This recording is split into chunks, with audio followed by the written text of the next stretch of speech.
సిటీలో ప్లాట్ కొనండి. ఫ్యూచర్ లో మీరు కోటీశ్వర్లుగా మారే అవకాశం కోసం వెంటనే మాకు కాల్ చేయండి. నమస్కారం. కార్తీక పురాణం 15వ రోజు పారాయణలోకి వచ్చాం. 15వ రోజు లెక్క ప్రకారం పౌర్ణమి అవ్వాలి, మనకి 14వ రోజు వచ్చేసింది కదా. మన ఈ పురాణంలో మాత్రం ఇది పౌర్ణమి రోజుగా చెప్పబడుతోంది. 15వ నాడు పౌర్ణమి అని. మనం సాధారణంగా ఏం చేస్తామంటే ఏదైనా కొన్ని 4 మంచి విషయాలు విన్నామనుకోండి, ఏ 4 మంచి విషయాలు విన్నా అందులో ఒకటైనా ఆచరిస్తాం. అందుకని తరచుగా మంచి విషయాలు వినాలని పూర్వం ఏం చేసేవాళ్ళు మన ప్రాంతాల్లో, ఏదైనా పండగ అంటే, ఏదైనా ఫంక్షన్ అంటే హరికథలు అవి వినిపించేవాళ్ళు. హరికథ కాలక్షేపం చేసేవాళ్ళు, బుర్రకథ కాలక్షేపం చేసేవాళ్ళు, మహాభారత ప్రవచనం జరిగేది, పాండవ ఉద్యోగ విజయాలు వినేవాళ్ళం, నాటకాలు వేసేవాళ్ళు, ఇవన్నీ జరుగుతుండేవి. వీటిల్లో నుంచి ఏదో ఒక బోధ మన చెవిన పడుతూ ఉండేది. ఇది ఇలా చేస్తే మంచిది, దీనివల్ల ముక్తి వస్తుంది, మోక్షం వస్తుంది, లేదా డబ్బు దశకం ఏమిటో వస్తాయి. ఏదైనా సరే మనకి ఏది కావాలో అది లభించాలంటే మనం చేస్తున్న సాధారణ క్రియాకలాపాలు, మన మానవ ప్రయత్నంతో పాటు దైవ సహాయం కూడా తప్పకుండా తీసుకోవాలని ప్రబోధించే ఎన్నో రకాల గాథలని, కథలని మనం అయాచితంగా ఏ ప్రయత్నం చేయకుండానే వినేవాళ్ళం. ఈ మానవులకు అలాంటి అవకాశం ఉంది కదా, వింటాం కదా. ఈ వినేటప్పుడు ఏం చేస్తాము, అందులో నుంచి కొంతనైనా మనం దాన్ని మన జీవితాలకి ఉపయోగించుకుంటాం. ఏదో యూట్యూబ్ చూస్తామనుకోండి, ఇప్పుడు అదే కదా మనం చెప్పుకోవాల్సిన ఉదాహరణ. ఈ పువ్వులతో పెట్టుకుంటే అది, ఆకులు పెట్టుకుంటే ఇది, ఈ కూర తింటే అదేమిటో B12 వస్తుంది, ఇంకోటి ఏమిటో పులుసు చేసుకుంటే D6 ఏమిటో వస్తుంది. ఇవన్నీ వింటే ఒకటైనా గుర్తుంటుంది మనకి. ఆ ఒక్కటి చేస్తాం, అది మనకి ఉపయోగపడుతుంది. ఉపయోగపడని విషయాలు ఎన్నో వింటాం, ఎన్నో చేస్తుంటాం. కానీ వాటి మధ్యలో మన జీవితానికో, ఆరోగ్యానికో, ఇహపర సాధనకో ఉపయోగపడే ఏదో ఒక విషయాన్ని మనం వాడుకుంటూ ఉంటాం. ఈ ఋషులు కూడా అట్లా చేశారు చూడండి. మరునాడు అంటే కార్తీక పౌర్ణమి కావటం వల్ల 15వ నాడు నైమిషారణ్యంలోని మునులందరూ సూత మహాముని ఆధ్వర్యంలో వనభోజనాలు ఏర్పరచుకున్నారట. వనభోజనాలు ఇప్పటిదాకా వనభోజన హడావిడి మనం వినలేదు చూడండి. కార్తీకంలో మొదటి రోజు నుంచి వనభోజనాలు చేయొచ్చు, ఎప్పుడైనా సరే చేసుకోవచ్చు. ఈ వనభోజనాన్ని ఎలా చేసుకోవాలి అంటే, మనం ప్రత్యేకంగా బాగా చెట్లున్న వనంలో తప్పకుండా ఫలవంతమైన ఉసిరి చెట్టు ఉన్న చోట ఒక ఉసిరి చెట్టు ఉండాలి. ఈ కార్తీకంలో ఉసిరి చెట్టు ఇంపార్టెంట్, మనకు తెలిసిందే కదా. ఉసిరి చెట్టు కింద సాలగ్రామారాధన కానీ, విష్ణువారాధన కానీ, లేదా శివారాధన, లింగాభిషేకం కానీ నిర్వహించి సాటి వారందరితోటి కలిసి ఈ చెట్ల కింద ఒక కార్తీక వనభోజనాన్ని నిర్వహించుకోవాలి.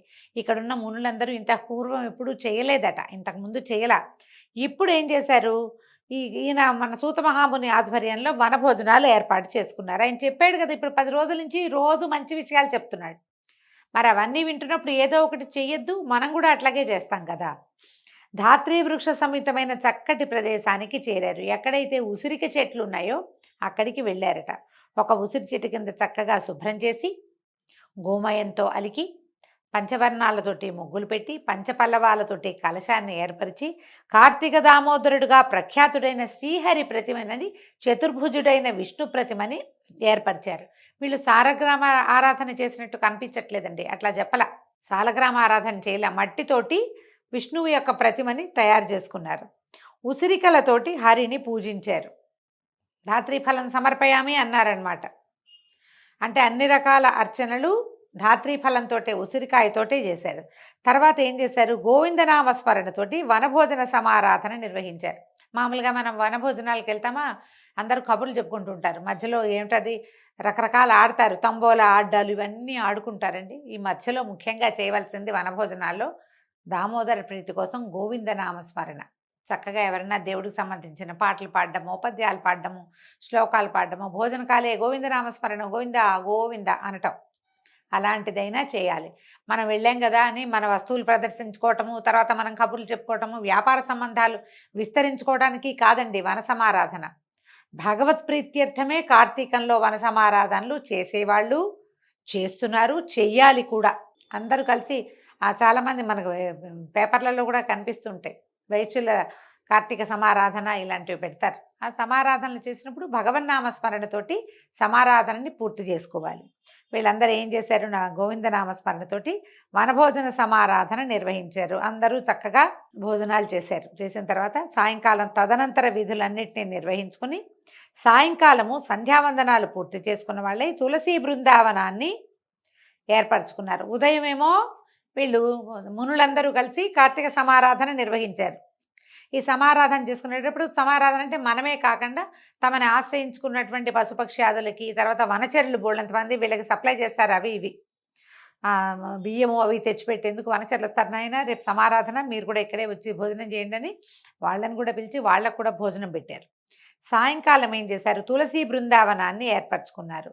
ఇప్పుడు ఇక్కడ ఏం చేశారు, ఒక తులసి చెట్టుని ప్రతిష్ఠ చేశారు ప్రత్యేకంగా. బృందావనం అంటే ఎక్కువ తులసి చెట్లు కూడా పెట్టి ఉండొచ్చు బహుశా. చక్కగా అలికి ముగ్గు వేసి లక్ష్మీప్రదంగా అలంకారం చేశారు తులసీదేవిని. అక్కడ పునః మళ్ళీ సాయంకాలం పొద్దున సమారాధన కార్తీక దామోదరుడు వెళ్ళిపోయాడు. ఇప్పుడు మళ్ళీ ఏం చేశారు, పునః విష్ణువుని కార్తీక దామోదర నామధేయుడిగా ప్రతిష్ఠ చేశారు.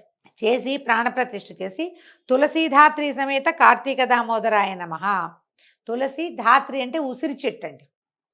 వీళ్ళిద్దరితోటి కలిసి ఉన్నటువంటి కార్తీక దామోదరుడికి నమస్కారాలు చేస్తున్నామని షోడశోపచారాలు నిర్వహించి స్వామికి నమస్కరించి దీపారాధనలు చేశారు. కార్తీక మాసం ఈ పౌర్ణమి నాడు విశేషంగా చేయవలసిన విధి ఏంటంటే దీపారాధన.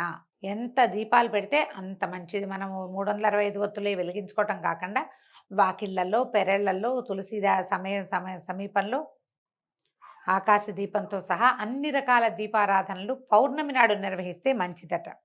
ఇక ధ్యానము, ఆవాహనము, ఆసనము, అర్ఘ్యము, పాద్యము, ఆచమనము, మధుపర్కము, స్నానము, వస్త్రము, ఆభరణము, గంధము, పుష్పములు, అక్షతలు, ధూపదీప నైవేద్యాదులు, పుష్పహారాలంకరణ, అనేకానేక స్తోత్రనామావళులతోటి, నమస్కారాలతోటి షోడశోపచారాలు నిర్వహించి కార్తీక దామోదరుని, తులసీధాత్రి సమేత కార్తీక దామోదరుని పరిపరి విధాలుగా పూజించారు.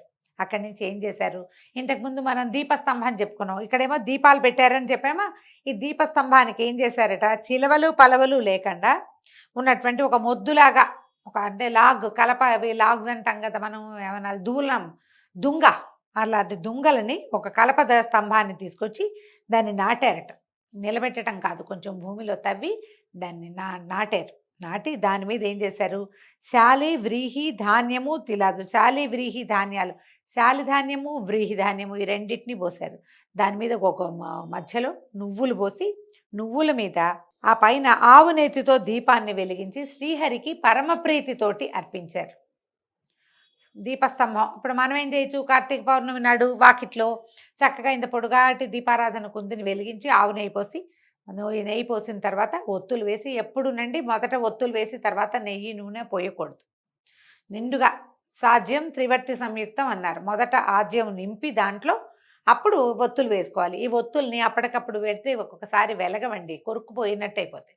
దానికి ఏం చేయాలి, అసలు ఈ కార్తీక మాసం అంతా కూడా మనం ఒత్తుల్ని ఏదైనా ఒక డబ్బాలో పెట్టి చక్కగా ఆవు నెయ్యి కొంచెం కరగనిచ్చిపోయటమో, లేకపోతే నూనె పోసి ఒత్తుల్ని నానబెడితే చక్కగా నిలబడి కాలుతాయి, ఆహుతి కూడా అవుతాయి, వెలుగుతాయి ముందు వెంటనే.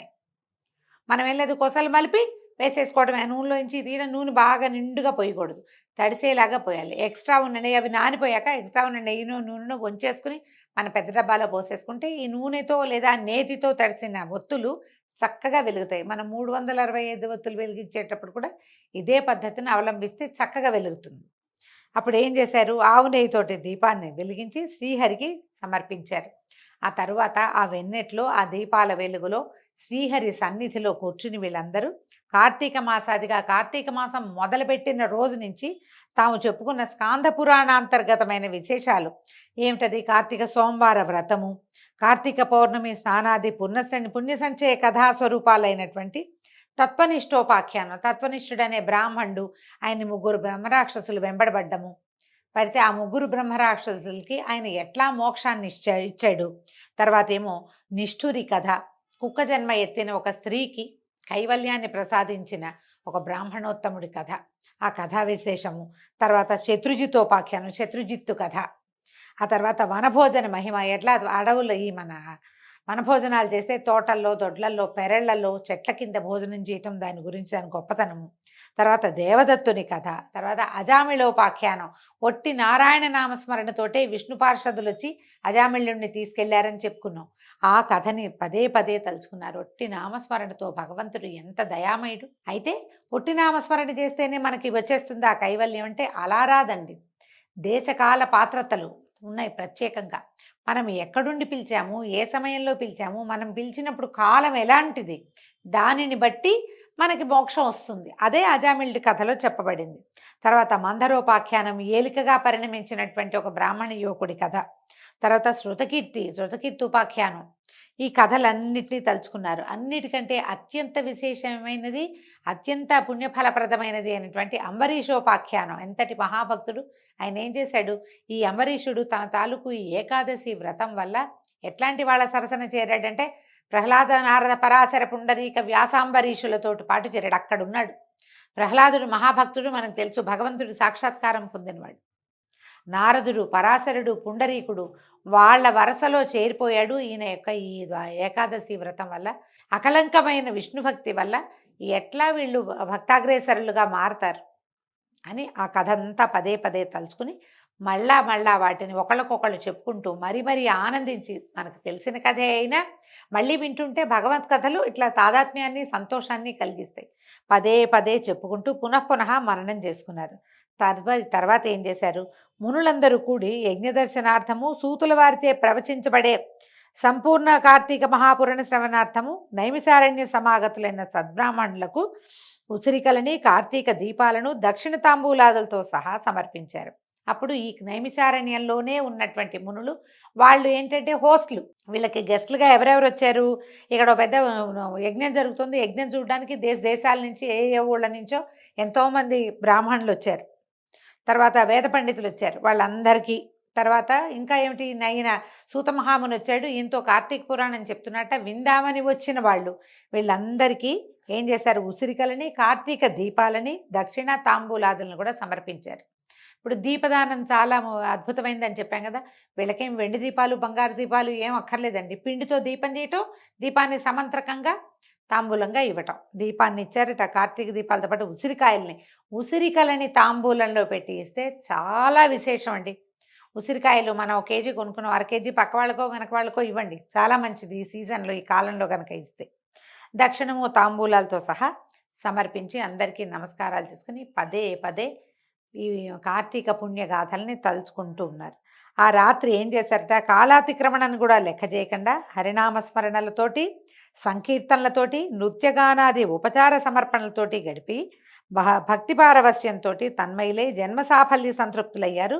సౌత సౌనకాది మునిప్రవరులంతా కూడా ఆ రోజు రాత్రి, పౌర్ణమి నాటి రాత్రి జాగరణ చేసి తెల్లవార్లు విష్ణునామ సంకీర్తనతోటి, నృత్యగానాదులతోటి, భగవత్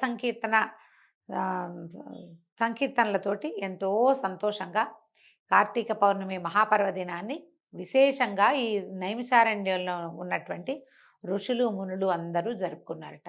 దీంతో 15వ రోజు పారాయణ పూర్తయిందండి. రేపు ఉదయం మళ్ళీ 16వ రోజు పారాయణలో మళ్ళీ కలుసుకుందాం. నమస్కారం.